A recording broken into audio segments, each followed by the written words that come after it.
तेल घ्यायचे, कांदा चांगलं लाल होऊ द्यायचे, शिमला मिरची घालायचे, स्वीट कॉर्न घ्यायचे, शॅलो फ्राय करायचे, पनीर घ्यायचे,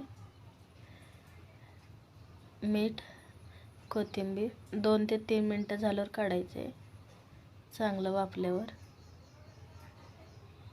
एक गव्हाचं ब्रेड घ्यायचे एका प्लेटात, टमाटर सॉस लावायचे, मेयोनीज लावायचे, केलेलं आहे ना बटर ते घालायचे ब्रेडमध्ये, चीज घालायचे वरून, सगळीकडून नीट घालायचे चीज.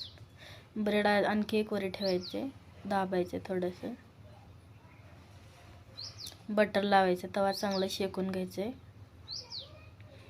केलेले सँडविच त्याच्यावर ठेवायचे, दोन्ही साईडनं बटर लावून शेकून घ्यायचे. मस्त आपलं सँडविच तयार आहे, चीज सँडविच. खूपच मस्त.